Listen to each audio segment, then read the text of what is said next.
Well, first off, I love Jimmy. Doesn't matter what anybody thinks of him, because trust me, it doesn't bother him. Yeah, It doesn't bother him. Matter of fact, definitely. matter of fact, I think, and Jimmy, forgive me, but if you see this, but I think Jimmy thrives on that. If he gets under somebody's skin, he's like, yes, that's just JC, man. That's just him. I've known him for 40, well, ever since I got into business. When he was taking pictures, he's a good kid. I call him a kid because he's a lot younger than I am, but he's a hell of a lot smarter. And when it comes to making stars in pro wrestling, Jim Cornette is as good as they come. Bottom line, Jimmy can he can rub some people the wrong way, but that's Jimmy. He's always been like that, you know. And I'm gonna tell you a quick story. Yes.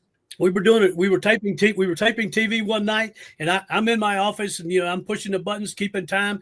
We went to a break, and back in those days, we went live to tape, and so we were in like a 7 or 8 minute dark segment, and we had a match going on out there in the ring. Something didn't go right. Jimmy comes in, he grabs my desk, he flips it up in the air, turns over. It had the glass top and everything, right? And I'm just sitting there, keeping time, this, that, and that. It didn't even faze me, right? And Jimmy he comes back, and he's like, "Oh my God, did I do that?" He didn't know he did. But, oh my God. But that's how passionate he is about the product he puts out. You know what I'm saying? I mean, Yes. when somebody cares that much, that he just gets so enthralled in what he's doing, and he forgets what he's doing off camera, he's totally focused on his business. And hey, you got to admire that. And I did. Didn't bother me one bit that the desk was over, the drawers and everything it didn't bother me one bit. I don't think Jimmy and I ever had an argument. You know what I'm saying? And that's Wow. unusual. And that's unusual. Yeah. That's kind of surprising. Yeah, especially just because the high octane nervousness and pressure of WWE dealing with you guys and stuff. That's crazy. Yep.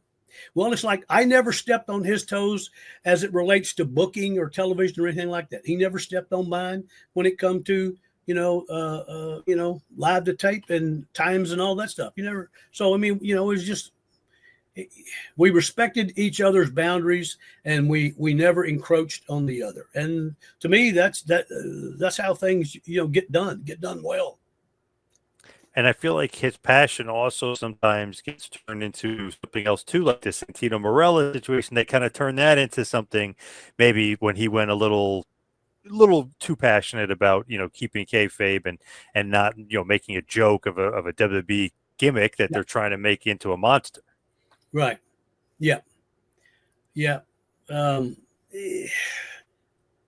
Yeah. That I don't want to say it got out of hand, but it kind of did. And it's just I think WWE didn't ended up not liking it to some point, but he's trying to prove a point. And the point was, when something's going on, you have to be in that moment. Be in the present. Whatever's happening at that moment, you react to what's going on. Absolutely. Yeah. When you look at him, like in his time there, is that the highlight of OVW, like his booking in that period?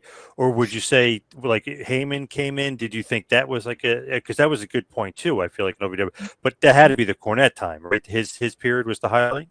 Yeah, for me, it was with Jimmy, because I knew Jimmy for so long, and I knew Paul, I'd worked with Paul, before, down in the old Southeastern Continental days when he was down there with Eddie,